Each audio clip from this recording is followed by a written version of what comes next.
Welcome to the Feature Film Podcast. This is News and News. Enjoy the show. Well, if you're listening to us live, which I kind of doubt you are because it's 8:42 a.m. on a Saturday, but hi.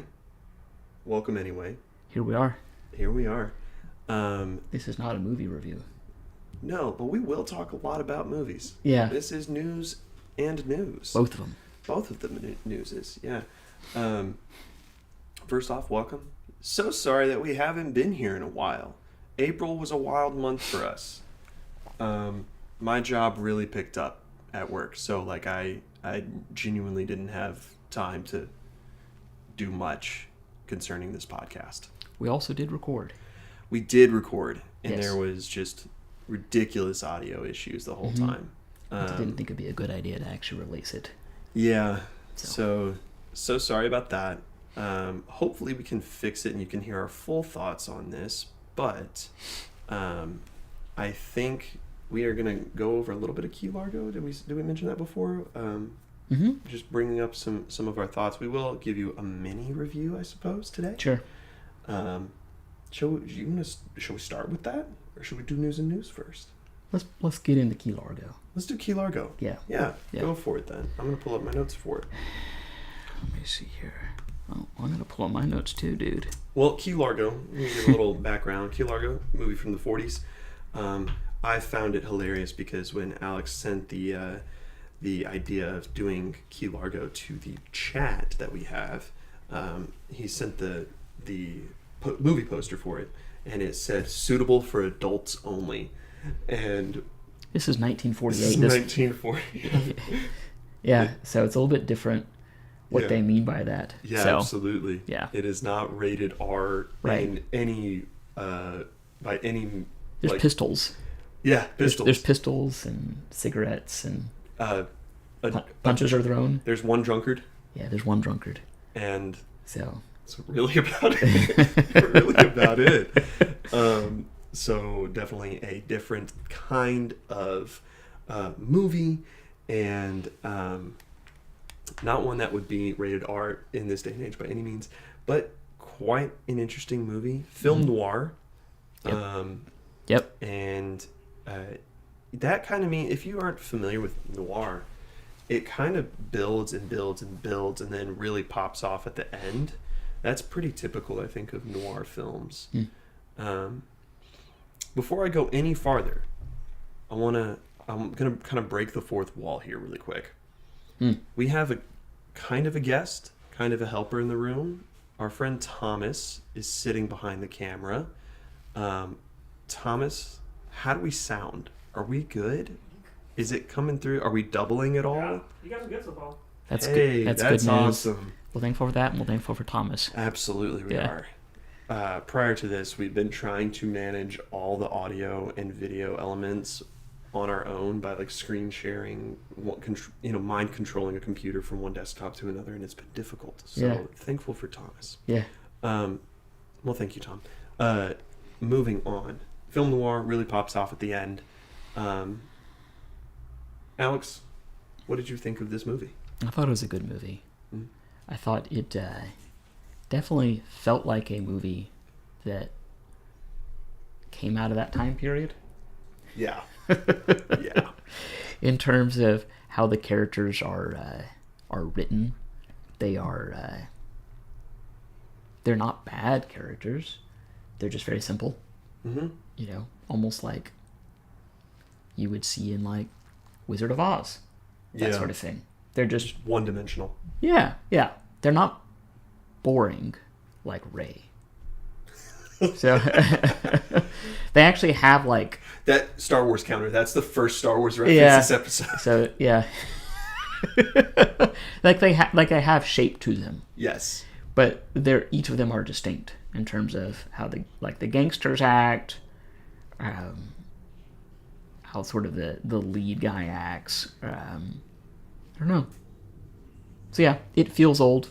The score is lovely. I think we kind of all agreed that at times it was a little overpowering. Yeah, It just kind of just commanded things, and it's great. It's lovely. It is. But I don't know. Maybe the director liked it too much. Yeah. You know. So this Just is couldn't figure out like Max Steiner, the guy who made it. Max Steiner, Yeah. the OG John Williams. Yeah. Absolutely. I think it is notable for what is the? Oh, do I have her name? I don't have her name off the top of my head. The woman playing. Once again, this is an older movie. The character's name is Gay, Yes. which would have not been weird. Gaye. Right, would not have been weird at the time. No, not at all. But her actress won an Oscar wow. just for how well she did. Oh, wow. So, but I think it was just best supporting actress, Mm-hmm. and she was stunning. You know, the song she sings, what was it called? Moanin' Low. Yeah, it's pathetic. That's Yeah. exactly what they were going for. Absolutely. Yeah. I think maybe the only other thing I would say is that the other sort of like the thing that really identifies this is an older movie is the way they would do voice dubbing, Mm-hmm. especially for, well, I guess what is the modern term, indigenous peoples. Yeah. Yeah, I guess they just kind of figured like, well, no one's gonna understand them, which is weird because I'm sure they could do better than they're thinking. But whatever the case, yeah, it's very obviously not the actual actors on screen. It's just some dude in a sound booth. Yep. So, yeah, good movie though. I quite enjoyed it. Yeah. There were some interesting pieces to it. One of my favorite parts, probably the absolute funniest part of the movie, was the little teaser we played for this in the first place. Was, what do you want? What do you want? Money? Yeah, Pops, we're here to steal all your towels. Yeah. That's so funny to me. Yeah. I love, genuinely, I love older senses of humor, jokes that are in older movies. They're just funnier to me. They're just wittier or a little bit more interesting than most of the jokes we have today in movies. No one tends to sit and think through jokes that much anymore. It's very just in your face all the time. Sure. And so I really enjoyed just Pops, we're here to steal all your towels, you know? And so I think that the lighting was really interesting in this movie. Black and white lighting is different than color lighting. Yeah. Colors, even in black and white, for people who are unfamiliar with cinema or photography or anything like that, when it comes to colors in black and white, you know, we only think of black and white as white, gray, black. But if you are wearing a red shirt, that still comes in as it reads as a certain tone or shade of gray or Yes. white or black. Yes. And so, like, you still had to be concerned with what colors were on the set, because if they were too bright, they would come off incorrectly in the black and white. My real complaint with this movie, in the hurricane, near the end of this movie, Yep.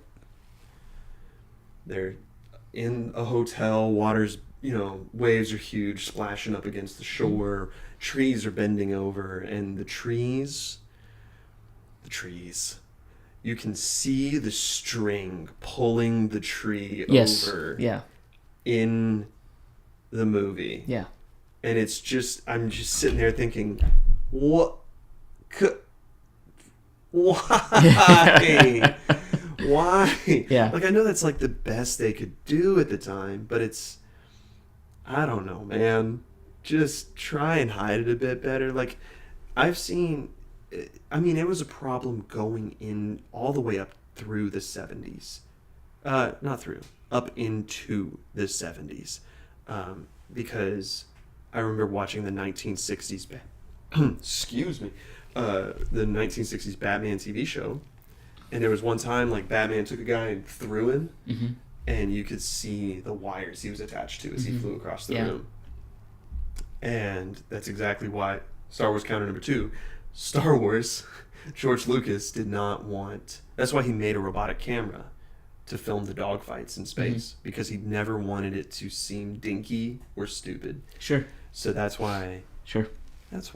we have movies the way they are now, with no strings attached. Pun intended. Yeah, well. But that was my big complaint with the movie. Okay. But overall, right it was there? enjoyable. Yeah, the string. Yeah. Yeah. Overall, it was enjoyable though. Yeah.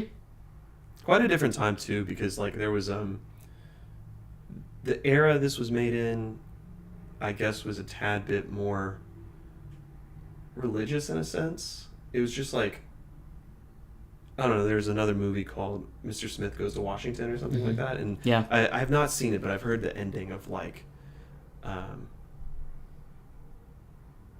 maybe I'm not thinking of Mr. Smith Goes to Washington. I just know that there are several movies, and even like in Miracle on 34th Street, like when they try and prove Santa is real, like they use $1 and it says, "In God we trust," and someone essentially says like, "Well, if we can't see God, but we trust in Him, we should trust in this man as well," you know. And there's this religious overtone. There's a religious bit in it that is just more open, not subtle, you know. Right. And so Yeah. there was a prayer in this, like one of the characters prayed for the bad guy to be stopped, which was very interesting. And again, it was part of that era where that was just more accepted in movies. Not that it wouldn't be accepted now, I don't think. Like, if a character had a real reason to have that prayer in the middle of a movie, I mean, I believe anyone who's a fan of movies would be okay with that, if it makes sense for the character. Nowadays. Yeah, I But think your tentpole movies just generally do not include it. Tentpole, such as like... I would say Avengers Endgame. Yeah. The characters are of this sort of like undefined religiosity. Sure. Yeah. They're just trying to be as appealing to as many sorts of individuals as possible. Yes. Whereas that just was not as concerned back in 1948. Nope. So. Yeah. But yeah, those are my thoughts on the movie. It was enjoyable. Yeah. Very good. Cool. Shall we get to news and news? I'm alright with that. All right. Do you want to go first? Sure. I'll Go go for it. first. I'll go with the... I'll start from the bottom and work my way up. Okay. So, we have had recently an announcement of a new Lord of the Rings movie called Okay. The Hunt for Gollum. All right. Okay. And we still don't know a whole lot. We know it's directed by Andy Serkis. It's directed by Andy Serkis. Directed by Andy Serkis. Yeah. That's exciting. Yeah. Yeah. It is set for a 2026 release. Okay. And I think that's about it. That's really about it. That's all we know. I pulled this from Screen Rant. That's funny. And because it's called The Hunt for Gollum, Yeah. I mean, it is possible it would include... I hope it doesn't. It is possible it would include Gandalf and Aragorn trying to track him down Okay. so that Sauron does not find out where the ring is, Why would Aragorn be involved? because he's a ranger. So, he's out in the wild. Was he looking for Gollum in the first place in Lord of the Rings? Did Gandalf know Aragorn? I don't know. Okay. I'll have to get back to you on that. If It is what this article mentions as a possibility. you're a nerd and you've read all the Lord of the Rings, Yeah. please comment and let us know, because we're unsure. I've read one Lord of the Rings book. Yeah. And The Hobbit. Mm-hmm. I read them when the movies were coming out, so I've forgotten most of them. Yeah, that's 20 years ago. And I have, like within the last week, restarted. Oh, fun. And it's Okay. lovely. Yeah. It's just gorgeous. But this article from Screen mentions that as a possibility that Okay. Aragorn might be on the search. Okay. And I sure hope not. I sure hope not. You just want an individual story. Yeah. Just separate from the existing IP. Yeah. Okay. yeah, I have more hope for War of the Rohirrim. Yeah, More hope for that. that seems very interesting. I think other franchises have proved it that you can have a loose connection Mm-hmm. to your moneymaker and also make a moneymaker. Yeah. You can do that. Yeah. So Marvel has proven that. Yeah. Star Wars, even with its flaws, has proven that with The Mandalorian. Oh, absolutely. So this is, I'm skeptical. Mm-hmm. I wonder how many Andy Serkis movies I've seen. I love him so much. He directs the second Venom movie, I believe, which was okay. Yes, It was it okay. was okay. Yeah, It wasn't the worst. yeah, I've seen worse movies. Black Widow. yeah. Mowgli was much better than okay. Okay. That was I forgot. I have much not better than seen- okay. That's a the cool Netflix. movie. Yes. Okay. Yeah, I've the not other seen Jungle Book that. movie that is better than Jon Favreau's. So, Okay. yeah. And, yeah. No, I think I'm skeptical. I have... the sort of questions that I have for something like the second Joker movie Mm-hmm. are not as pressing on something like this. Okay. Nope. Precise opposite. I have more pressing questions like, how in the heck are you going to pull this off? Sure. Or maybe it's because we had a solid Joker movie. Yeah. But we had 3 legendary movies, 3 other movies, Yeah. 3 other a TV movies. series of mixed reception, we'll say. That's the kindest way I can put it. I enjoyed it much more than The Hobbit. Okay. And so we got this going on. Yes. So yeah, I don't I'm quite skeptical. I do not want to see him fail. No. Would love to see him succeed. Yes. But just gotta wait till 2026. Just so y'all are aware, there is a 2023 video called The Silmarillion, Mhm. and Andy Serkis is the narrator for it. Just, It's a video. it's a video. Well, I'm gonna look it up. I want to see it. Yeah. Have you played the Gollum game? No. Are you aware of this thing? I'm aware of it. All right, for those who aren't, there's a Gollum video game where it's all about Gollum. I don't even know much about it. I just know that it was received very, very poorly. Shadow of Mordor briefly has Gollum in it, Yeah. Yes. Yeah. You can. There's a side quest where you and can. that sure was a cool game. I enjoy that. I have that on Xbox actually. Okay. I only partially played it in college, so I bought it whenever I could, and I had forgotten that he was in there. Mm-hmm. But there's a side quest where you Mhm. can just hunt him down, essentially. But I don't know. It seems like Gollum is a side character that needs to stay a side character. Mhm. You know. It seems like a whole movie. I don't know if the movie's going to center on him as the main character, or if it's going to be. Is he just the target? Yeah. Is this like Is he going to be in the final act where they finally find him or something? Or is this a whole cast of characters ensemble movie that we just, they're looking for him the whole time? Mhm. Or like, you know, Yeah. I don't know. Yeah. That'll be interesting. Yeah. Yeah. I don't know if I'm going to spend money to see that one in Yeah. theaters. So, I know. but that's that. Hmm. So, I'm going to move on to my next news article. Go for it. According to a poll is conducted across 2,000 Americans. All right. This was, It's like less than 1% of Americans. yeah, it's a lot less than It's a lot 1%. less. Yeah. Who was this put out by? I saw the name.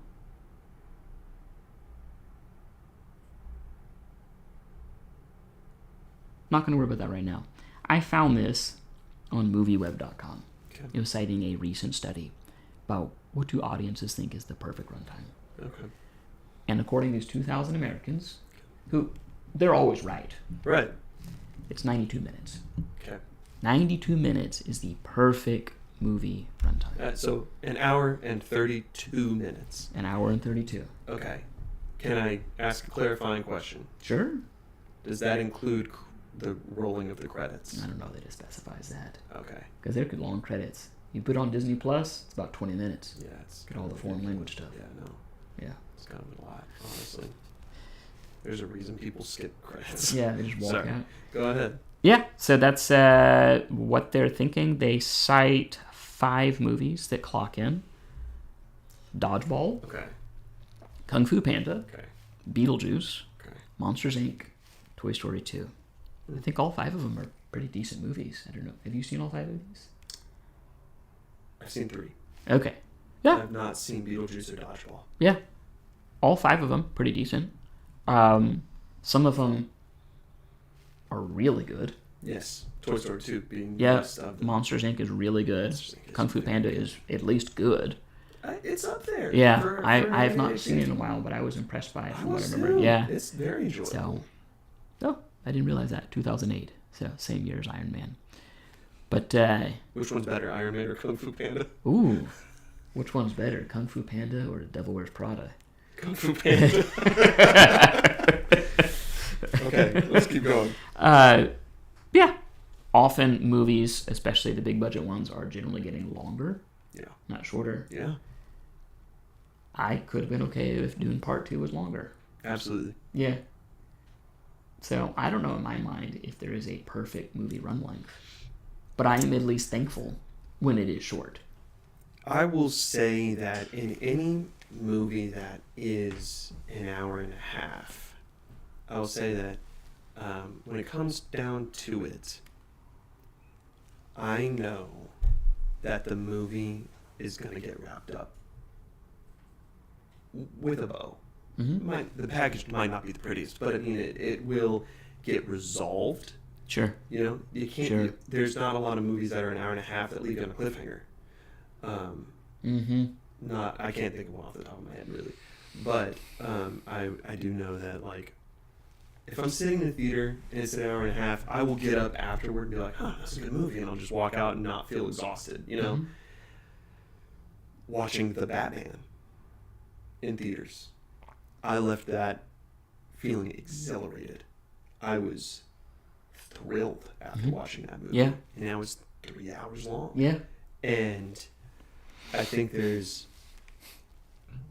I have a lot of friends that do not, like if I ever tell them, in fact, I have told a friend at work, I will let you know if I recommend a 3-hour movie for you. Because she has told me, she has made it expressly clear that she's not here for that. Yeah. And so if I'm like, look, I'll let you know if Yeah. I'm going to recommend a 3-hour movie. Yeah. Because I also have a lot of friends who are like, wait, the movie is 2 hours? Right. I'd rather just watch a TV show. And I go, you'd rather binge 5 hours of a TV show than watch a 2-hour movie? And they're like, yeah. I'm like, carry the one. You know, it's just like doing mental math and mental acrobatics to figure out how that math works. But I like long I would movies. prefer to watch a 5-hour TV show. Nope. I was about to say than a 5-hour movie. I was about to say that. I might prefer Really that. depends on the movie. Yeah, I don't know of many 5-hour movies. Well, let's go closest proxy. Extended Lord of the Rings. Okay. 4 hours each or whatever. Okay. Those are lovely. They are. Yeah. They are. They're also incredibly long. Mhm. There's not been one where if I ever watched Extended Lord of the Rings, I don't walk away from it feeling exhilarated like I did with Batman. Mm-hmm. I leave feeling like inspired and, you know, sad for the characters or whatever the situation is that they leave the movie on. You know, Mhm. if it's Fellowship of the Ring, like you're sad at Boromir's passing, Mhm. you're hopeful for Sam and Frodo, you're excited to see where Aragorn and Gimli and Legolas are off to. But I never end one of the extended editions feeling just ready to go on to my next thing. I am tired after that. Sure. But I'm How much of that comes down to you being in the theater versus being at home? I think that's actually probably a good question as well Okay. to pose. I still love watching the Batman here at home, and I feel pretty pumped afterward. But the fact that, like, if I'm at home, I have interruptions. Yep. I've got the highway next to my house. I gotta get up and use the bathroom. I can pause the TV. I have to feed my cats. I have to answer the door whenever Amazon drops off the package. Like, there's just so much to get in the way, and it just lengthens that block of time. Yeah. So I don't know.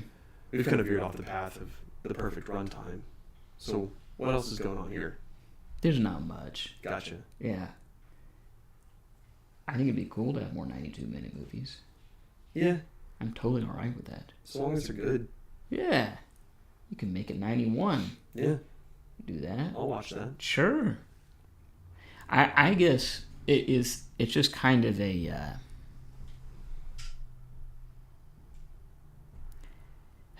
it just feels like journalism at work. Okay. They're trying to catch audiences. They say this is the perfect movie runtime, Absolutely. as if there was It is like a science to it. There's Yeah. just not really. It's all subjective. Right. Yeah. So that's We are the perfect example of that. We're cool with long movies. For Yeah. Sure. yeah. So, what does it say about Endgame here? I see an Endgame picture on There's an here. in-game picture there. I see Dune on here as well.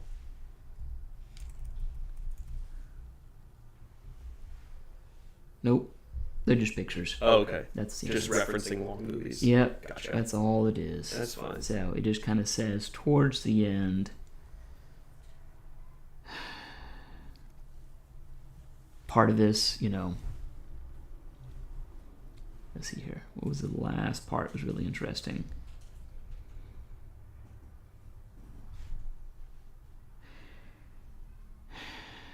No. Okay, just the like it's sort of like the counterexample saying that younger audiences tend to be more willing to watch lengthier films. Mm-hmm.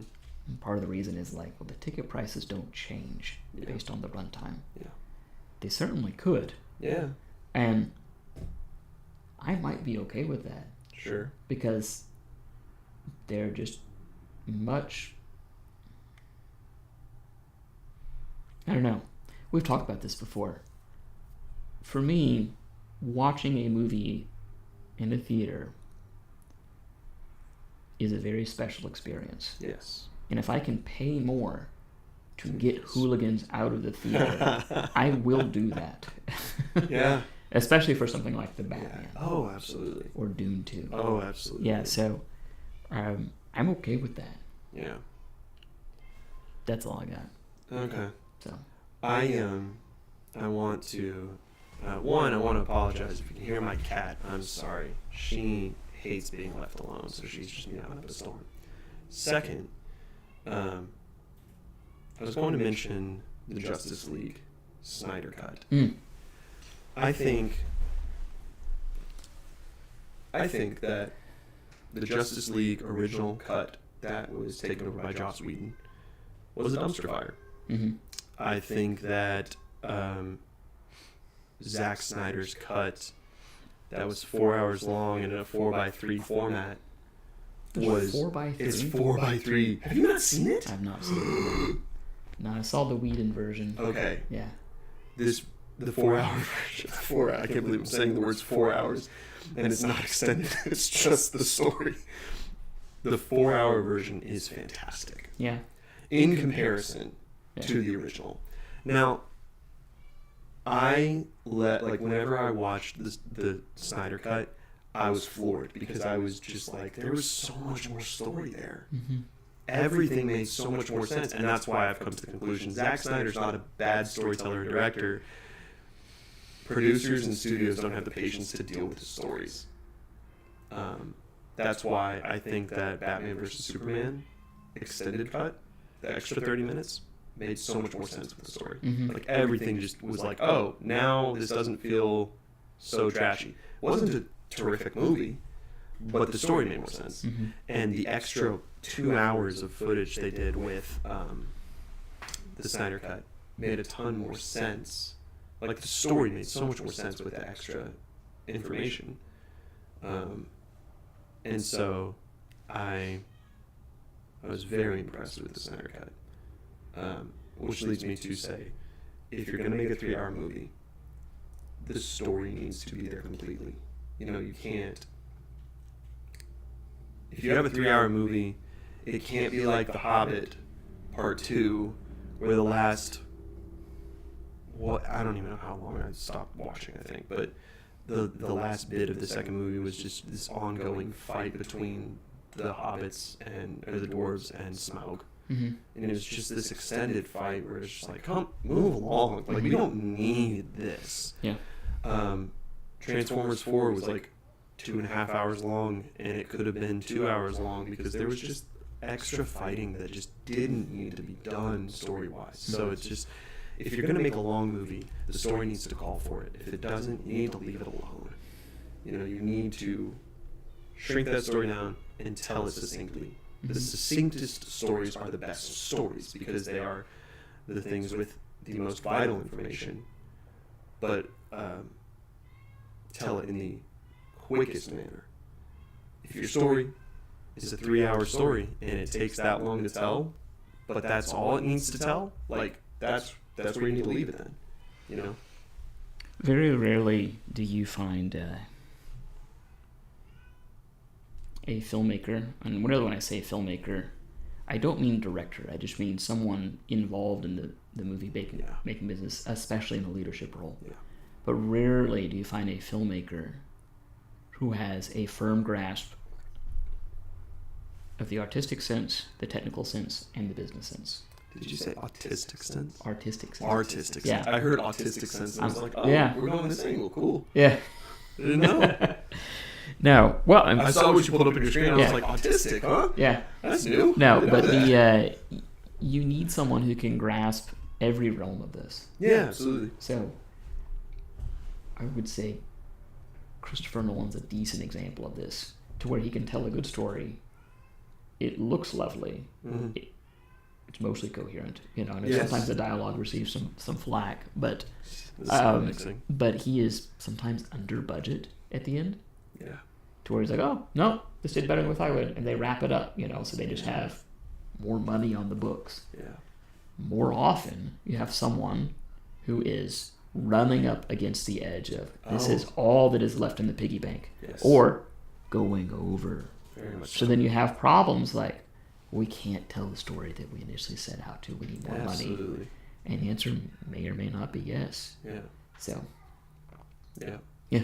No, I agree. Most of the time you hear about, oh, we need extra money. We've run out of budget, Even on small films. There's this show called Project Greenlight where essentially, back in the day, like Miramax, I saw season 1 or part of season 1 or whatever, and Miramax greenlit a film, like a person's first film they ever did. They wrote a script, got selected, and they bankrolled it, and they bankrolled it for like $6 or $7 million.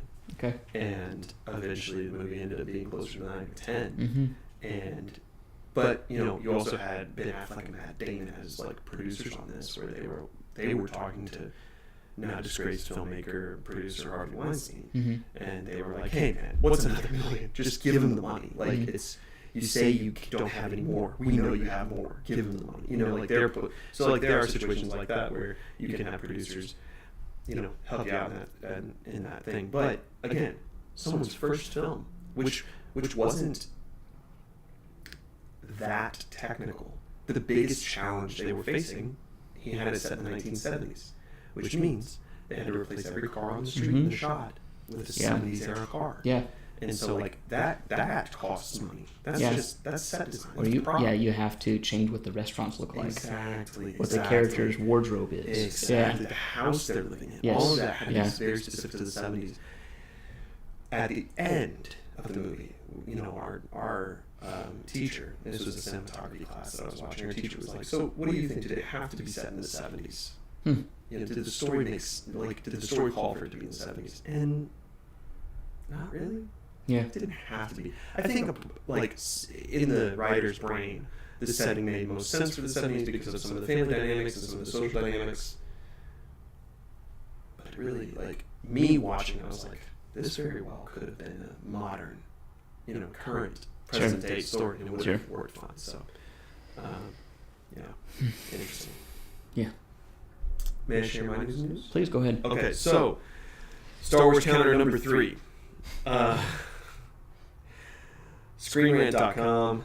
Let me swipe back to this real quick.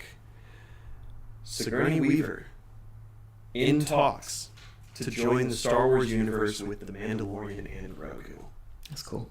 I'm very excited. Yeah. Anything with Sigourney Weaver, I'm just Yeah, like, she's gosh, great. she's perfect. Yeah, she's just wonderful. Pay her whatever she wants. Yeah. I'll sit there for it and watch her. That's the headline. She's talking about joining. There's no character details yet. So we're talking about the theatrical movie. The theatrical Mandalorian. Yeah. Grogu. Yes. Yeah. Okay. People are speculating that she might be somewhere in the Mandalorian hierarchy, which I think would fit. Like, she could play that character so well, like some kind of Mandalorian ruler, or in that kind of like warrior who is higher up in the rankings, stuff like that. I think that would be. There's a character who enjoyable. dies in season 3. Mm-hmm. I think it'd be good for her to fill that role. Character who dies was Axel or whatever. Oh, I was trying not to say who it was, but it's not sorry. Axel. Oh, So, okay. Yeah, I figured she would do very good filling that sort of position. Okay. Yeah. Character who dies in season 3. Yeah. I can't believe I'm blanking. It's been a while since I watched season That's 3. right. And That's season okay. 3 ain't great too. So You don't like it? it's not terrible, I but it really just liked decided like, oh yeah, all these interesting things going on in season 2. Let's maybe undo that stuff. Like what?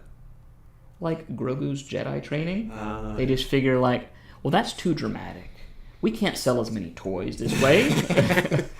Well, I don't know, man. If they went with it, they'd have to produce a whole Skywalker show and de-age Mark Hamill all the time. And I'm not saying that's a bad thing. I'm just saying that's a lot of money. Sure. Could also make a lot of money, Sure. probably.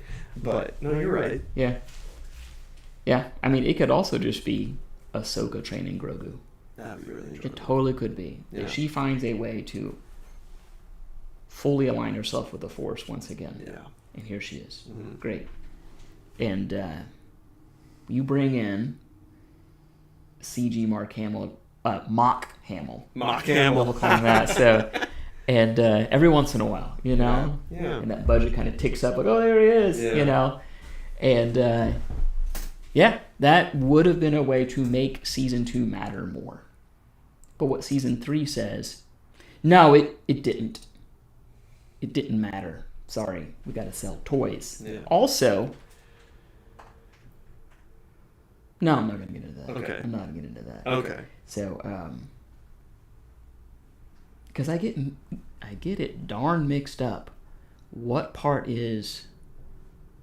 Okay, Season 2, season 2.5. no. Oh, okay. Well, 2.5 is Book of Boba Yeah, Fett. it is. I was about to gripe about that. So Yeah, that's a separate gripe. Yeah, it's a We'll just separate save gripe. that one for later, or maybe Yeah. never.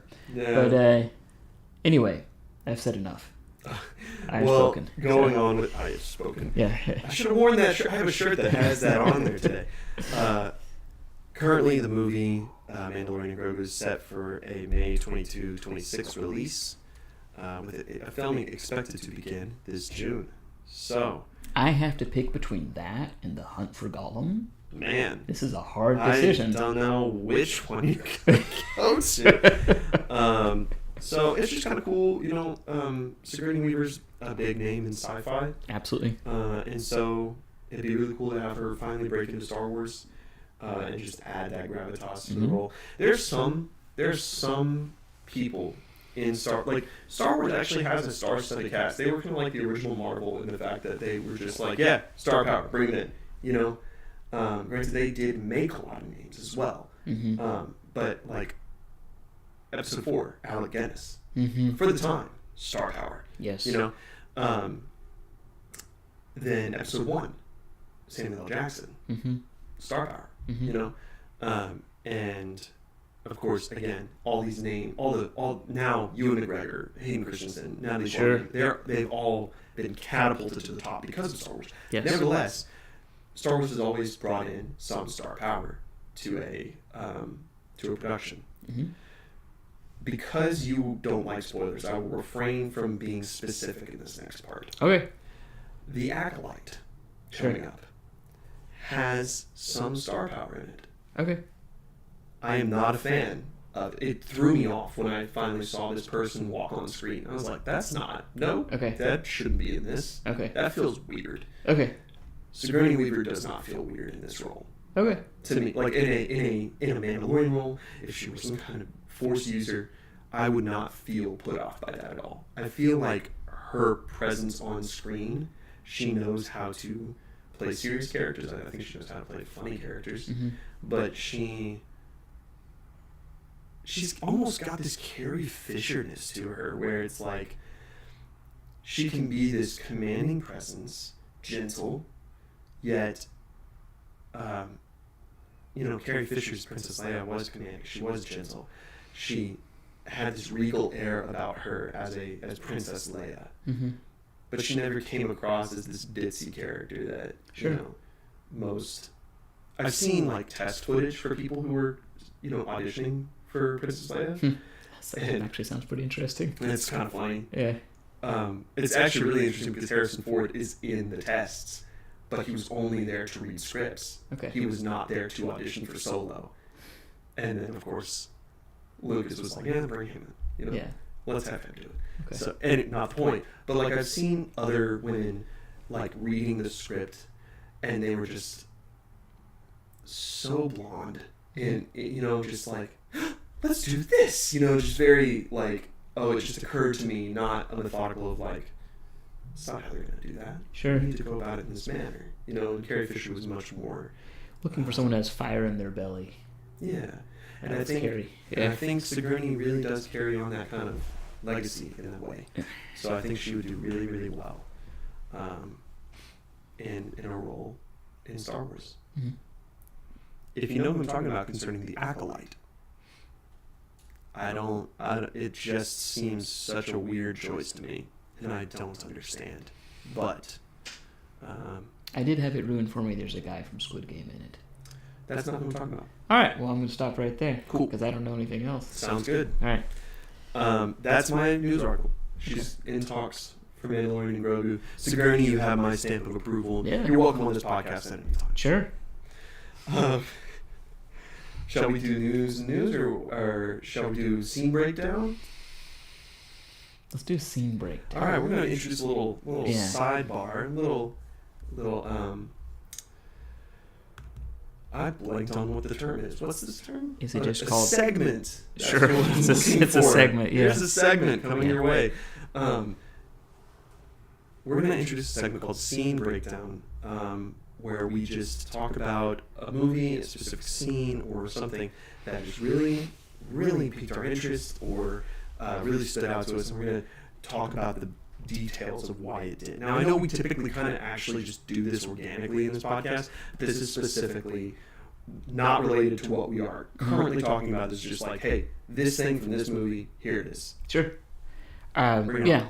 In the same way that we kind of did just talking about a song from a soundtrack. Yes. I thought that was kind of fun. Yes. So we want more things like this that I hope to return to. Mm-hmm. My scene is from a television series called The Haunting of Hill House. Okay. This was a TV series released on Netflix in 2018. Okay. Okay. And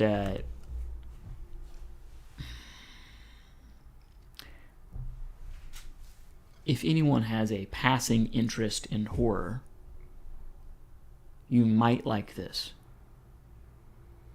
But if all you're there for is, well, it's got spooky monsters, it may not interest you because it is character first. Okay. It's about drama. It's about relational tension is what it is. And Okay. that's what draws me in. It is exquisite writing with excellent acting.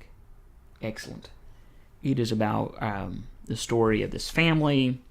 There is sort of like the present day version of them where they're played, of course, by adult actors, and then the much earlier version where they're children.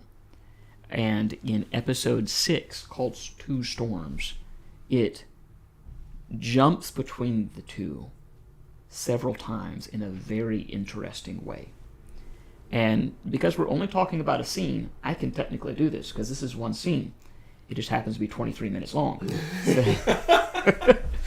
The first scene. It's the whole episode. Well, yeah, so the whole episode is an hour-ish or so. Sure.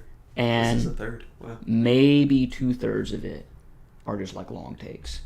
Maybe That's even really longer. Cool. I love that. Yeah.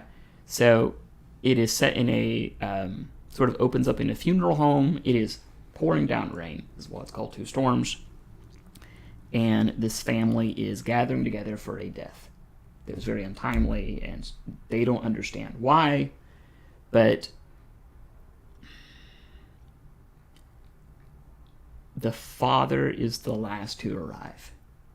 And you have sort of all the grown-up children sort of sitting like in the parlor near the door, and as he comes in and he greets someone, he looks over at his children and he sees them as their younger selves. Cool. And it just in the same setting, or does it flash to like a cut in the same back? setting. I love that. Where they are in the funeral That's parlor, so but now they're clever. like, between 5 and 12. Yeah. now, I love that. And of course, this is all one cut because they're sort of shifting, and you sort of see just a view of the coffin, and it's his face, and then it's back, then it and then they're adults turns. again. Oh my And that God. whole thing continues for 23 freaking minutes to where he is walking down, he sees the person in the coffin, shocks him, he has to go to the bathroom, and wanders in to his own life from 20-something years in the past, and his younger self takes over the scene. and just all the other family members just sort of chime in. There's even an action sequence still all within that one cut. Just like this explosion, but they don't do like a jump cut or anything. It's really cool how they do it. Once again, all one cut. And the way in which they move on to the next scene is lovely, and it makes sense. The next scene is 17 minutes long or so. There's no music for the majority of this episode. It's just natural sounds of they're experiencing a thunderstorm, of in the present, they're experiencing a really bad thunderstorm back in their childhood. And that's maybe the last 2 to 3 minutes, where it has some very, very simple music, which is, oh my gosh, it hurts so good.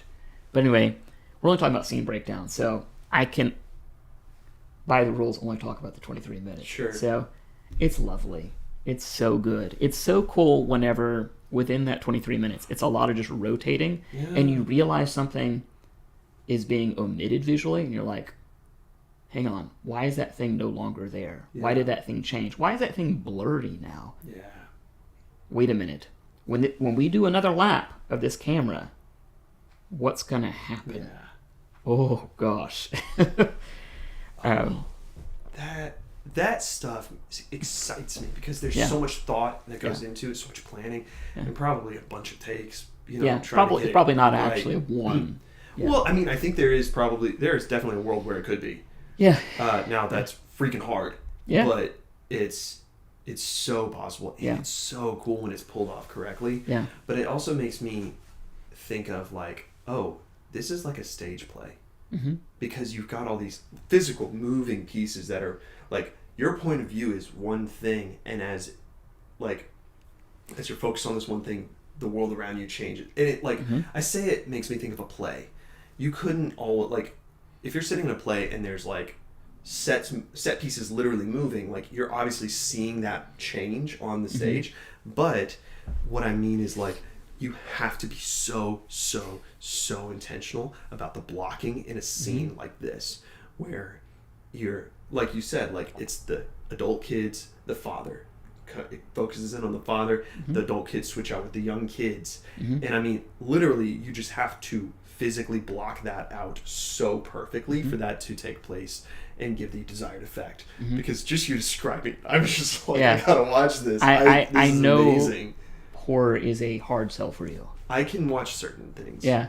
I would recommend this, and you probably want to start from episode 1. Okay. So Oh man, you're selling me. No one has sold me on this show, Alex. People have talked about it Okay. and talked about it. Yeah. And I'm just like, no, it's horror. I'm not going to do that. Midnight Mass. But Same you talked guy. to me about this, yes. Yeah, that one's also really good. I've almost started this Maybe before. less spooky. I still like Haunting Hill House more. I've almost started Midnight Mass. Yeah. It's just like I was interested in watching other stuff. It Okay. wasn't because I was like scared or Yeah. anything. I don't care. That sounds interesting. Yeah. It's just I've had other stuff on my brain. Mhm. So wow, that's really cool. Yeah. What else? Anything else on that? Just the acting is so good. At least from the adults. The children Yeah, are like, well, sure, they're well, children. they're children. So, but yeah, even at the times, as hard as I am on children actors, there are points where it's just like they're selling it. Yeah. They are really selling it, and it's spooky when they make promises that they cannot fulfill later in their life. Oh, It's heartbreaking Yeah. and it hurts. Yeah. Oh, it's great. The writing is, I don't know, just it feels real. I really kind of, this is why I gripe about hooligans in movie theaters. I want immersion. I stop forgetting that I'm watching a movie or television series. yeah. I am sucked into here. And if the camera's moving all around, I'm seeing people doing different things. While someone's off at the refreshment table, there's two people arguing. One of them's a drug addict. They're trying to figure out, is he going to get some alcohol? Do I keep him here? Do I offer him iced tea? What's going on? for a second, my brain thought you were talking about hooligans in a theater. I was like, wow, No. this is involved. No, So- sorry. No, you're Like, okay. I brought in I'm that with you earlier now. element. But yeah, just the writing, the acting is lovely. Yeah. And, gosh. I have not gotten to his most recent one, Okay. The Fall of the House of Usher. Yeah. But fully intend to. Okay. So. That's really cool. Mhm. You've sold me on this show. All right, That's okay. insane. So Liz might like it. Okay. She might. Okay. Shall I move on to news? Let's do news. Okay, can I go first? Please. I've been talking a lot. So, in the same thing, you've sold me on this show. Okay. We've talked about what I'm about to bring up right now. Andor. Here we are. To all who have paid attention to this podcast, I said that I would watch Andor. I am currently halfway through the first season, Yeah. which I think gives me enough to at least have a conversation about it a little bit. I'm gonna finish it. Yeah. But I finally got past the first 3 episodes. Hmm. I am going to let everyone know right now. I am holding on to my grudge. I am doing my best to stay in the mindset of it shouldn't take 3 episodes for this to become interesting. I'm trying to hold on to that Okay. because this show needs to be freaking phenomenal to convince me that the first 3 episodes were warranted. Okay. That being said, I'm halfway through. I just finished episode 6 this morning. My complaint is the same. It took half the season for this to get enjoyable, Okay. which really upsets me. Okay. Because here I am. I spent 2 hours of my Thursday night watching Andor. And I didn't even get to the interesting part. Like, it's so frustrating to watch this show and just constantly run up against this thing of like, all right, first 2 episodes, he walked around. 3rd episode, some gunfire. 4th episode, he walked around. 5th episode, he watched some more. This time it was on a green planet. And then it finally pops off in episode 6. Incredibly interesting what happens in episode 6. Mm-hmm. You know, you said you've seen it, right? Mm-hmm. Okay. Seen it all. Some characters die. Okay. Some Yeah. characters die, which is great because it shows me that this show is it is committed to telling a story, not saving people. You know, like it doesn't need to be these same people, but it does enough in the writing to make you care, to make you think, okay, this is a team. They're working together. These people have connections. These are family members almost, you know, in a sense. And then just pieces come in here and there where it's revealed like, oh, this person's in it for this. This person's in it for that. This person dies. This person should not have died. You know, like it's got layers. I'll give it that. It's got some things that are pulling me in. Mm-hmm. But goodness gracious, I'm halfway through the season and 2 interesting things have happened. You know what? I'm using interesting. 2 enjoyable things have happened. Yeah. Okay. 2 exciting things have happened. I've sunk 6 hours of my life into this, and I feel like I've wasted. I don't know that you have. In terms of runtime. Oh, really? Yeah, they're about 50 minutes. The first 3 episodes are 2 hours in total. Okay. But sorry, sure. Point still stands. Hey. It's a lot of time. I'm somewhere between 4 and 6 hours Yeah. into this show. Yeah. I don't know. I could watch the Batman in that amount of time and feel much more satisfied. You know. Yeah. And so, that's where I'm at with it. I'm still interested. I want to see where it goes, because now we're halfway through the season. Something's finally popped off, and it looks like this is the powder keg that's about to explode. Mm-hmm. You know. So I'm interested. Mm-hmm. But goodness gracious, hurry up. Andor is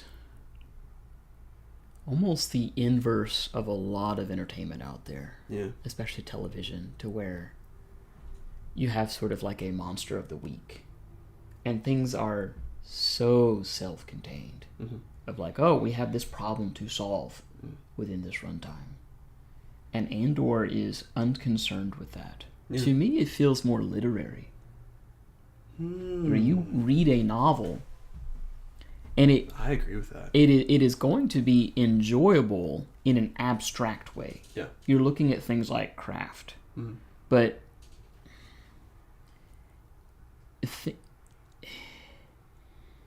it has to be taken in very slowly. I would be interested to see how much could you cut out. How much really... And I want to be fair, because you raise an interesting question. I guess I recognize that a lot of the things in there, especially within the first 3 episodes,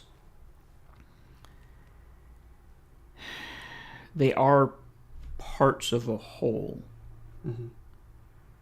The first 3 episodes are meant to be viewed together. Yeah.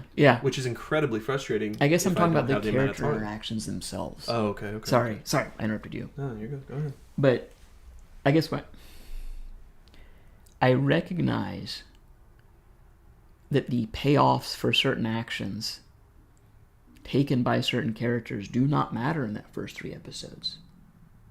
They just don't. And some of them are just suggestions, they're red herrings, or it's disastrous. You're like, where's this going? Oh, shoot. They straight up died, you know? That's never going to get resolved, ever. You know, their life is ruined. So it feels literary. Mm-hmm. It really does. I don't want to come out as just being an apologist for this movie. Sure. Of like, I have to defend it at every cost, because I recognize there's maybe a version of it that could be shorter. I just don't know how interesting it would be. Yeah. It would definitely feel different. Yeah. It definitely would. People's... Actually, no, I'm not going to say people's. I have heard a complaint about Mandalorian is that it does not feel Star Warsy enough. I fully disagree with that. And okay. I'd say, yeah, isn't it great? and I guess you have to find, what do you mean by Star it doesn't Warsy. feel Star Warsy enough? Yeah. You mean it has good acting? Oh, great. You know, so... Oh, the writing's not blocky and wooden? Yeah. You know, but like, I'm totally okay with these. I can't remember the guy who made Andor, but people. Dan Gilroy wrote it. Dan Gilroy? I believe that, or either wrote it or directed, but I believe he wrote it. I'm totally okay with people shifting things so wildly to where it's like the opposite of like the MCU, where everything really feels pretty much the same. Like the characters shift out, but everything's just kind of light, you know? Very quippy. Yeah, he wrote Andor. Okay, Dan Gilroy. Yeah. So I'm okay with people... Also wrote Kong Skull Island. He wrote Kong Skull Island. Shoot, dude. Yeah. I like that Kong Skull Island. Yeah, I knew you would. Go ahead. Yeah, so I mean, I'd be interested if it could be cut down. What would it feel like? Coming out of something like... I'm going to risk a comparison here. I went through a Philip K. Dick novel. Oh, shoot. What is that called? Doesn't help my case, the fact that I can't remember of it. This is the one about like an alternate future to where the Nazis won World War II. Man in the High That's exactly Castle? it. Yeah, and it is just leisurely. This is like old man in the grocery store at, Gotcha. 7 a.m. on a Saturday. Okay. Like, that's how slow that sucker goes. Okay. And there are some moments where it pops off. Okay. And I feel like that. I feel that sort of like the grain of that leather in there. Yeah. And yet I like Andor more. Mm-hmm. But there are some genuinely fascinating things in Man in the High Castle that don't exist in a lot of other media. They just are. So, anyway, that's my offer. I'm glad you tried more. I'm glad you like some of the stuff you have seen. It's hooking me for sure. But it just doesn't fit the usual framework No. of something like Mandalorian, Loki, or definitely not Murdoch Mysteries. Well, let's take it back to the conversation about runtime. Yeah. 92 minutes is the perfect movie.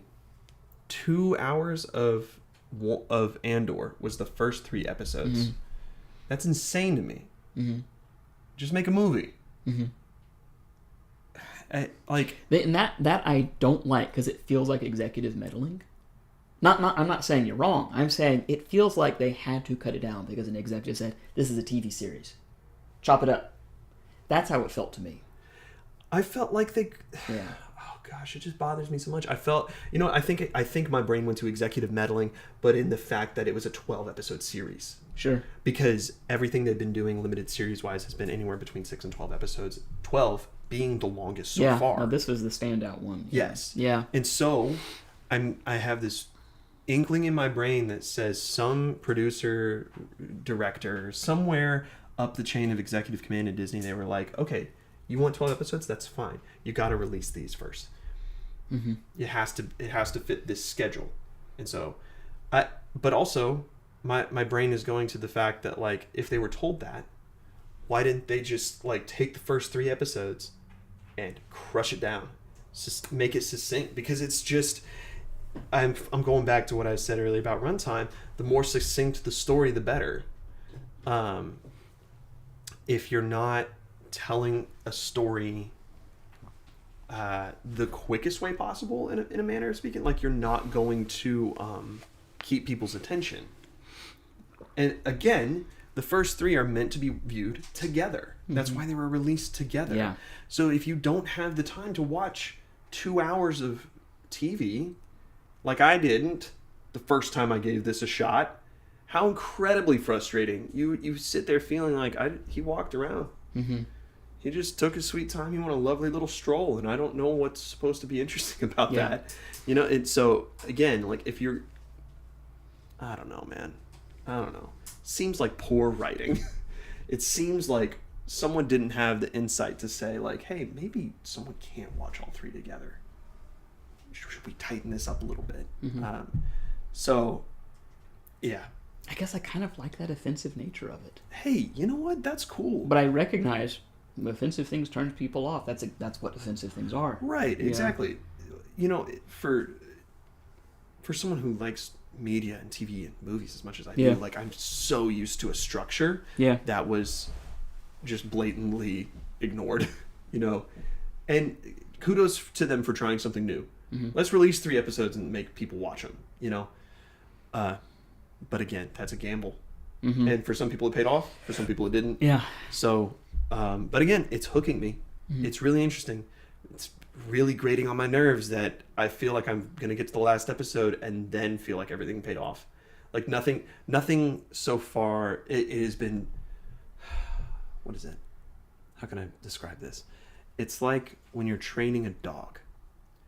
And you're training a dog. I trained my dog this way. Tell her, sit, mm-hmm. If you have a little clicker or whatever, you click it, give them a treat so they can associate mm-hmm. the two. And then you do it again. Sit, and they sit, you give them a treat. Sit, you give them the treat. And then you throw them. You throw them one time. You go, sit, and they sit, and you don't give them the treat. But then the next time you say sit and they sit, you give them the treat. And so you're spacing this out, training them to hear the word and do the action, but you won't always get that reward. I feel like that's what Andor is doing to me. I'm watching an episode, I'm expecting some kind of resolution, some kind of payoff, something to keep me going, right? But they don't give it to me the first episode. Okay, I watch the second episode. It's like saying sit, and they don't give me the treat. Finally, third episode, sit, they give me the treat. Two more episodes the same way. Sit, no treat, sit, no treat. Yeah. Sit, they finally give me the treat. I'm getting tired. Yeah. I want my treat. Yeah. I would agree with you in the sense that every movie does that. Just some of them say, every time I'm saying sit, I will give you a treat. Yeah. And it gets tiresome. Okay. So, but I do agree with you. This was planned out. Yeah. Yeah, most certainly. Yeah. I guess I'm in the middle.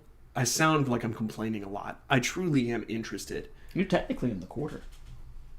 Technically in the quarter? I think there's supposed to be 2 seasons. Oh, I guess you're right. Yeah. Yeah, there is supposed to be 2. I heard there was 2 or 3, supposedly. But, yeah, I mean, I'm interested. Everything that I've seen from it, like in little things here or there, spoilers and whatever, it sounds interesting. Mm-hmm. Sounds incredibly cool. Yeah. Goodness gracious, get there! That's all. Okay. I'm done ranting. My other news, I can speed through this. Formula One Drive to Survive Season 6 came out on Netflix. That was always enjoyable. Okay. Netflix does a really great job of just like hooking you in with these stories and the drama and just, making it an interesting docudrama. Great job. Let me back up a little bit, actually. Oh. Let me zoom back to Andor, because I don't want to add a 4th Star Wars counter. So I'm going to tack this on to There you Andor. go. Let's do this. Saw Phantom Menace in theaters. That's right. They did re-release The it. 25th re-release.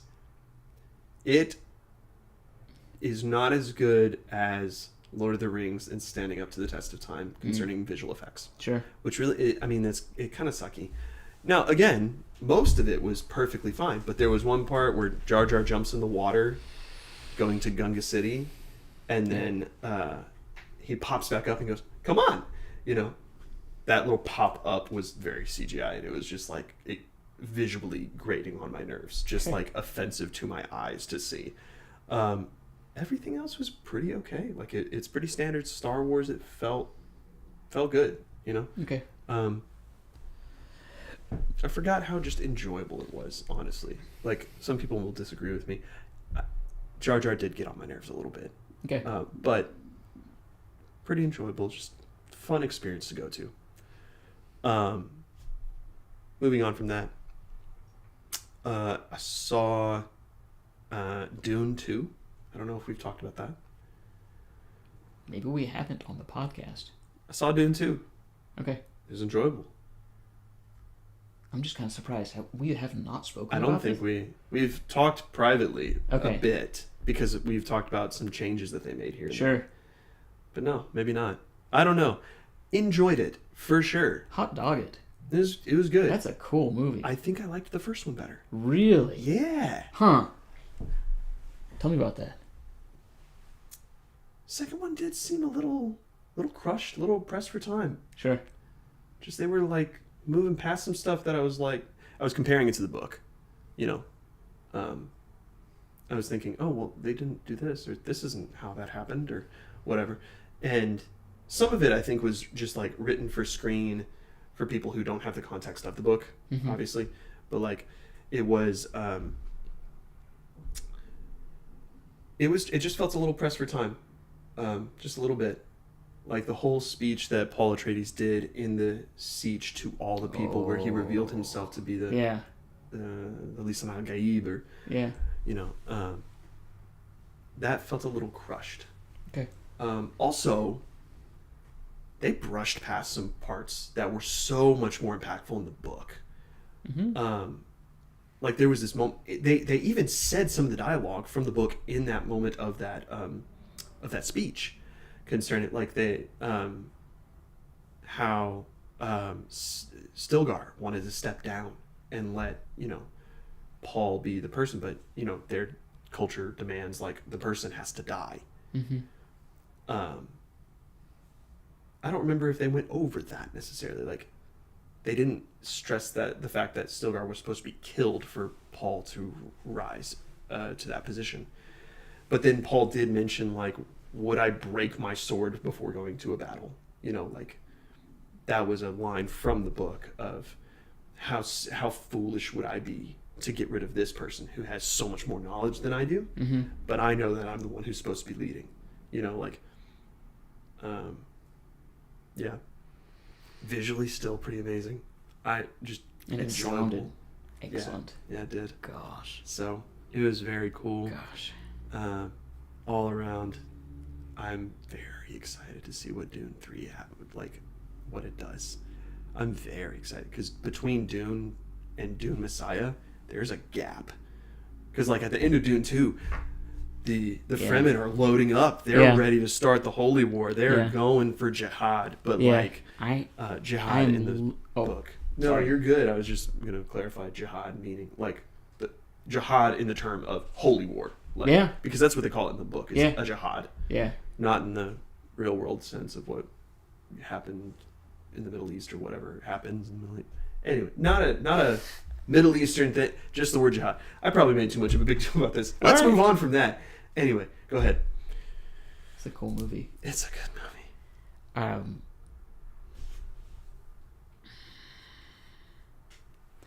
I had the feeling that I don't know if I would enjoy it as much as I did if I hadn't read the book. Like, there's points where I could tell, oh, this was cut out. So it's cool to know what would have happened. Yeah. So I really liked it.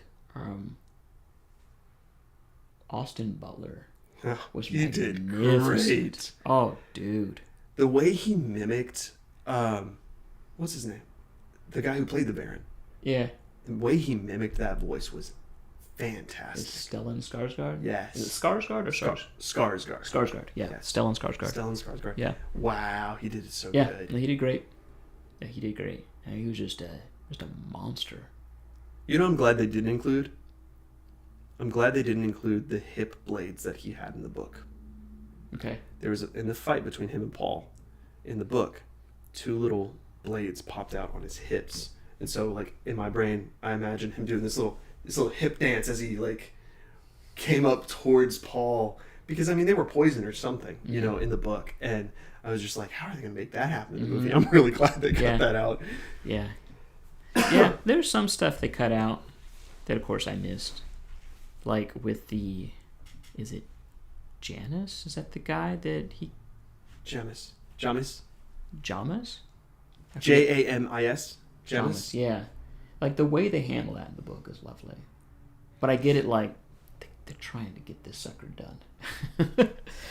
So, yeah, I think that's all I have to say for now on that. Let me go on the point of Jamis. In the first movie, Paul has many visions concerning him, and I think he has some in the second one here in Dune Part 2. Yeah. Where he's like Jamis in these visions is inviting Paul to come and learn the ways of the Fremen, and then you get to the end of Dune Part 1, and Paul kills him. Like, how bizarre! Like, that's one thing I think they did absolutely fantastic, was the uncertainty of Paul's visions. Because at the time when he's having these visions, before he drinks the water of life in this second movie, he doesn't have control of these visions. Yeah. He can't make sense of them. He just has them, and it's just kind of all mixed up. And then he has the water of life, and all of a sudden, it's clear as crystal. You know, just, I know where this is going. I know how to make sense of this now. And so I think they did a fantastic job of letting the audience be confused with the visions. So cool. I really respect it when storytellers trust the audience with the information and don't have to exposition it and spoon feed it. Or they're just like, hey, you don't get it right now. You don't get it. You won't get it now, but you'll get it. You'll see. Yeah. They changed the thing with the water of life. In the book, there weren't like 2 different pits like there were. There were 2 different pits, but one was like a wall of stones that was damming up the water, and Paul like ripped it down and let it flood the the pit with the sandworm so that the sandworm could die and drink the water. There was no third party like extracting it. It was just Paul by himself making the decision of, I got to do this. And then he sits there almost dead for 3 days. And yeah. I didn't like what they did with Chani, but it makes sense for people who haven't read the book. Because in the book, she was incredibly supportive the entire way. Yeah. Almost to a point where she was non-existent as a character. Important to Paul, but just didn't do that much. I think they're really trying to go for a trilogy. Yeah. In these movies. So that's why things are so ragged at the end. Yeah. For her. Yeah. Whereas with a standalone novel, it's like they're resolving it. They resolve it like in a really interesting way, like comparing it to, well, how did Leto do this? Yeah. Really cool. But I think I forgot. I'm with you now. Yeah. Like in terms of like how do you deal with women in your life? That sort of thing. It's so crazy because it's almost, spoilers, it's almost the same as Leto, Duke Leto. Almost. Yeah, Which there's the woman that you love. And then there's the woman you're on have paper to be married with. to. Yeah. So for political reasons. Right. But I think it's Which is something they never go into with Leto. in the movie. Yeah. They make a big deal of it in the book. Yes, it is a huge deal and it's a single line in Dune Part 1 where he says, I should have married you to Paul's mother. Mm-hmm. You hear that and you just blow by it and it's like, oh, they're not married, but that no one understands, like, there was a political reason, there was a religious reason, in a sense, like, between the Bene Gesserit, between the politics of the realm, like, that's why. Mm-hmm. And they go into it way more in the book, and then it just makes so much more sense when you see what Paul has to choose to do concerning the Emperor's daughter and Chani. Mm-hmm. Now, it's still hurtful for Chani in the book. Sure. But it gets resolved a lot better than what we were left with at the end of the movie. Mm-hmm. Whenever I was watching this I watched it with Liz and I watched it with a couple friends.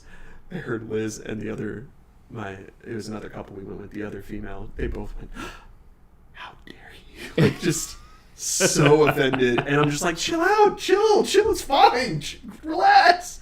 Yeah. I thought it was really funny because I'm like, I know what happens. Mm-hmm. They don't know what happens. Right. And so it's, anyway. Yeah. So, yeah. Did you want to talk more about the nature of book to movie adaptations? I did, because I have another book to movie adaptation that I watched. I watched The Gray Man on Netflix. Yeah. Okay. And I did not know it was a book at first. Okay. It did a great job of becoming a screen movie. Not every book travels well to screen. Some stuff always feels like, oh, they put that in there because it was important in the book, but it just didn't make sense in the movie.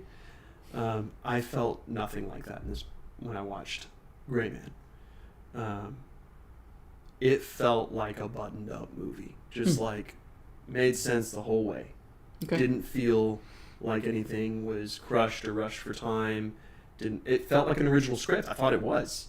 And so, compared to Dune 2, where I know the backstory of Dune, like, it's, I knew stuff was left out or cut or crushed or rewritten to make more sense for screen, and so I let that go for whatever reason, but like with Gray Man, I just didn't feel like, I never got the impression like, oh, something was written weird, Mm-hmm. So, very enjoyable movie.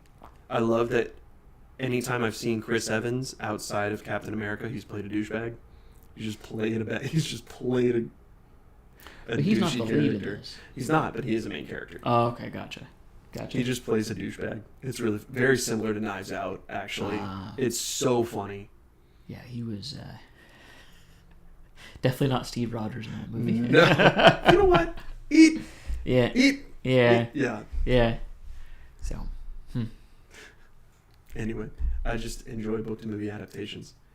I'm finding I really do enjoy them for YA books. Yeah. And kids books. Like Holes. I mean, I saw Holes a long time ago.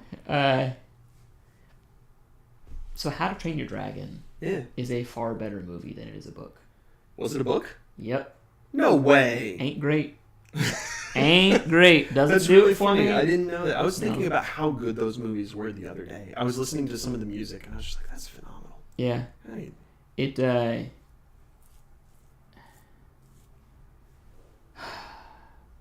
I suppose it's really meant to be for a very young person. Mm. So things are just so simplified. But at least with something like Narnia, which probably could fit a similar audience, there's craft to the writing. Mm.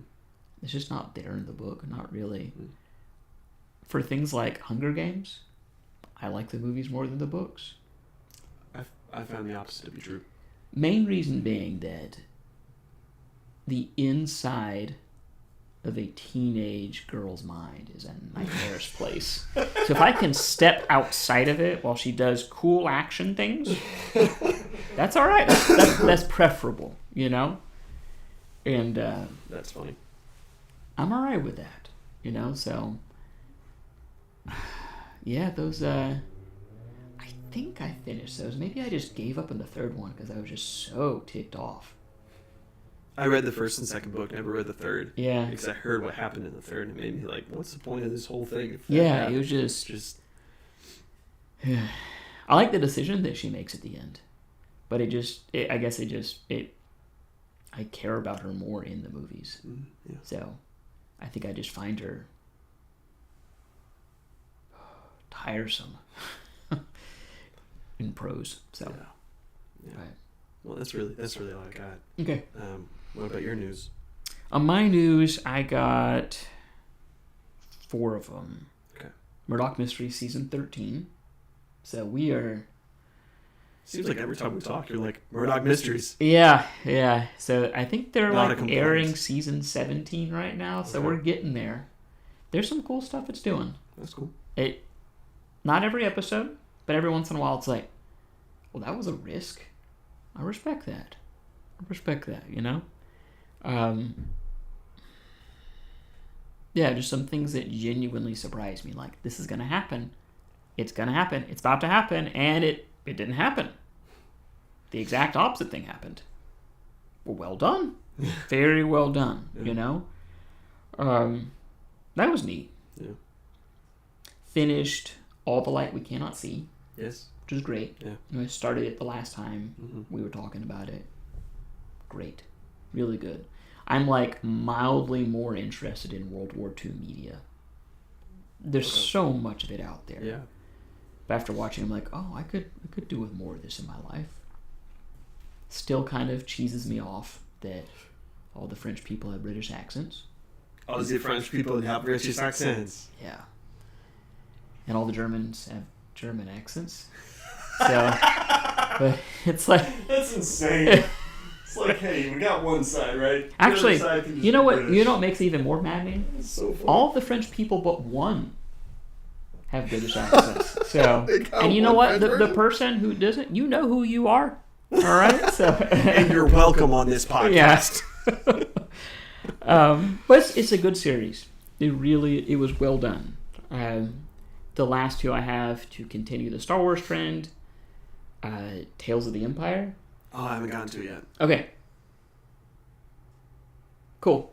All right. Is it good? Is it enjoyable? It's all right. Okay. I think I like the animation more than the storytelling. The animation's very unique. I can like they're it doing feels like things Clone like Wars, with but it's they are doing things even like with the I noticed like with particles that they couldn't have pulled off in Clone Wars. okay. Just with like how much detail there's like so like a character like grabs dirt and like, oh my gosh, that's freaking dirt, you know? Or the way like a Star Destroyer is shaped. I'm like, Yeah. this was not here in 2008. Like Yeah. that it almost looks like a live action movie. That's really cool. You know, so it's cool. There's one character in it that I am just head over heels for. I guess from a dramatic angle. So glad this character is there. And Which character would that be? it's Thrawn. I'm just so into that's Thrawn. cool. So, yeah, Thrawn's great. So there's that. I'm 3 episodes in. There's 6 of them. Okay. So, and then the last, I think this is maybe on the heels of you bringing it up in last News and News. I have started and completed The Bad Batch. Oh, really? I haven't gotten to it yet. Oh, I've been trying to do Andor. Oh, Kyler. Oh my gosh. I was a little skeptical about this one because I thought the little bit they have in Clone Wars Season 7 was all right. Yeah. I'm like, do I really want more of this? Like a whole TV series? And the first episode is like an hour and 40 minutes or something. Whoa. Yeah. Okay. It's a monster, just in terms of length. Yeah. But Jenna and I found ourselves pretty quickly attached to it. Wow. I think it's dealing with this sort of just level of freedom that Rebels had. These are original characters. Mm-hmm. They don't have to appear in a movie. Yeah. So they can change. They can die. Things feel more meaningful. Hmm. The animation is lovely. The voice acting is really good. Shout out to D. Bradley Baker. Yeah, he is the Bad Batch. Yeah. He is the clones. Yeah. So it's so good. I'm kind of gushing right now. So I probably need to focus my my comments more.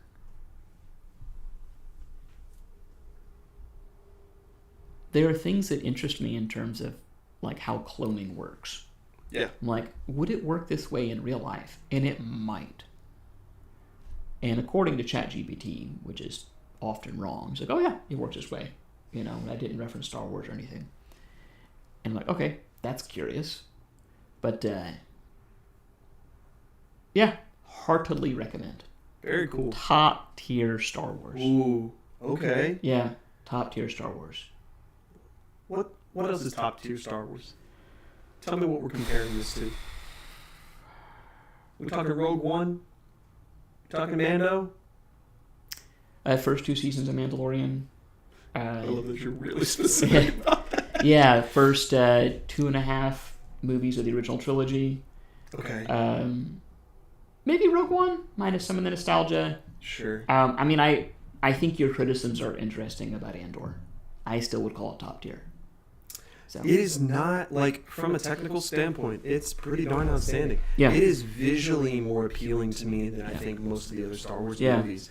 I love like the prequels and how they look, and the Old Republic or Galactic Republic or whatever it's called. I love the way that's visually put out in front of me. But that is not Rogue One. It is not Andor. Mm-hmm. Andor is down to earth and feels gritty, and they do present that visually very well. So, I would say also some of Clone Wars, especially towards the end, season and 7. a lot of Rebels. Okay. Rebels, I would say that's just so good, especially the ending of season 2. So we're really saying that Star Wars TV is better than Star Wars movies? Unfortunately, yes. Yeah. You get more time to tell stories that way. I don't like a lot of the live action stuff. Yeah. I don't know, maybe it's like half I don't like and half I do like. But actually, that might be right. That might math out. Because I'm not crazy about Ahsoka. I'm not in love with Obi-Wan. I love Obi-Wan. Yeah, I'm not in love with it. I wanted to buy it on Blu-ray. Liz said no because we have Disney Plus. Yeah, they started doing some physical releases. I want them. And then not Blu-ray. Best Buy said, sorry, we're not doing physical anymore. But I saw those in store. They're at Target. Some of them have been at Target. Are they? Yeah. They have been. I saw Andor in store, and I saw some like Loki there. Okay. But I'm sure if you want to spend $50, you can get a season. I'll buy $50 worth of Obi-Wan. Yeah, I'll I thought do it was that. interesting, like how the episodes fit with the original movies. Like episode 1 is episode 1, and 2, 3, 4 through 6. Yep. That was kind of cool, but I thought some of the switcheroos were kind of dumb. The villains were kind of dumb. Yeah. That chase scene with Leia in the beginning is just Laughable. yeah, Yeah. yeah. That's a nice way of saying it. It's So, laughable. yeah. No, I saw it and I was like, that's stupid. Yeah. No, I agree. I'm not seeing that sort of laxity in the first 2 seasons of Mandalorian. Yeah. Things are just, They buttoned up. gosh, they got it. So, Bad Batch, top tier Star Wars. Very cool. Strong recommended. So, Well, I think we have one more thing left to talk about. okay. And we wanted, since we didn't do 2 episodes last month, wanted to throw in a little thing here at the end. We're going to do a favorites episode really quick. I have about 20 minutes on the clock here. All right, let's knock this out. Do you want to go first? Shall I No, go I've been first? talking for a while. How about you? All right, I'll go first. Yeah. Holes. Digging Since up some holes. since we've been talking about dig it up, dig since we've been talking about book to movie adaptations. Oh, I ordered a pizza. No, you did not. I did not. No, sorry. Did you lock the door? Did I lock the door? I think I locked the door. I don't know why. Whatever. Holes. Great book to movie adaptation. Fantastic. I read that book so many times I could open it up to any page and know exactly what had happened prior and what was about to happen next. I loved that book as a child.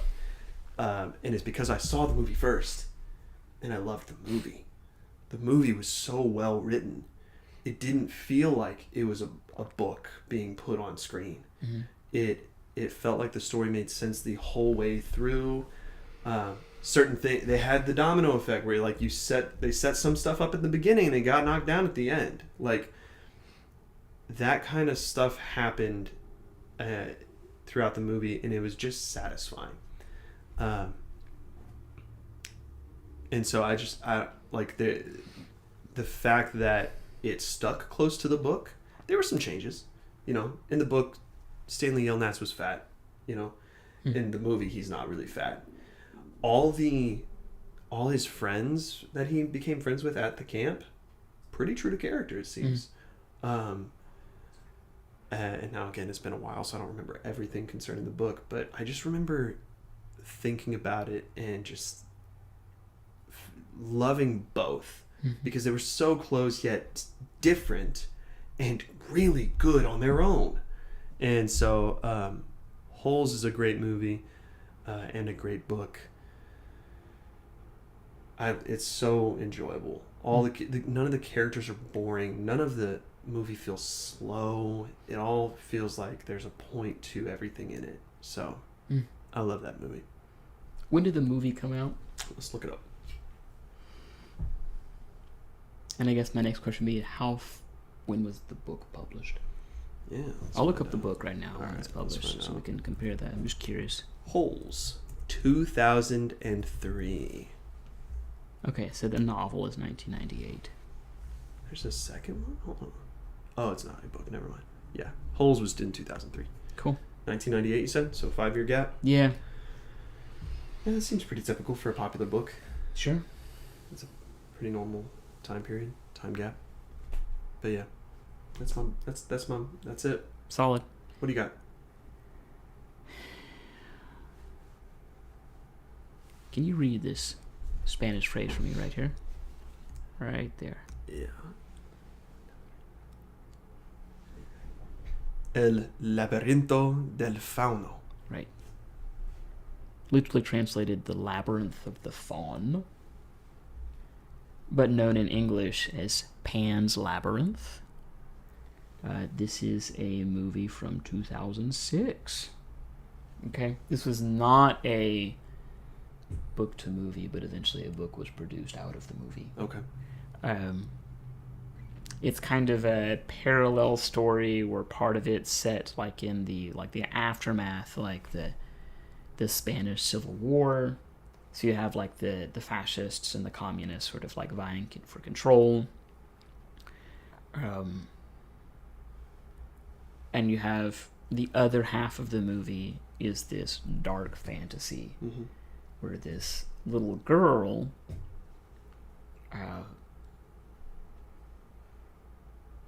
we'll say at least comes to understand that she is the incarnation of a princess of the underworld. Hmm. So she's going through adventures that kind of intersect with this military conflict and seeing incredible creatures, and it's sumptuous. It is a grand tale.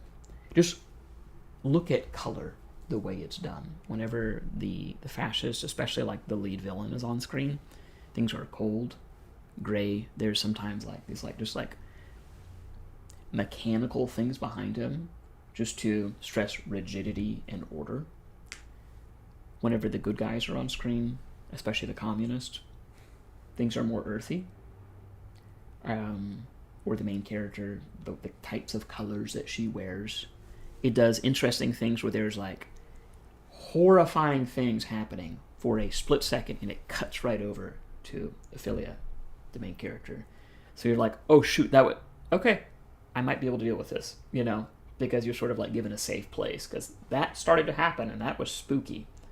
But we're back over here. It's lovely. That's just a grand movie. It's maybe my favorite movie. This is like the favorite of favorites. Wow. But give it a little crown. Yeah. So this is in Spanish. I do not know Spanish, so I need individuals. I need individuals like. Well, here's a note about the subtitles, written by the director. He didn't. Guillermo del Toro. Yeah, he didn't just say, let the studio take care of it. Like he figured.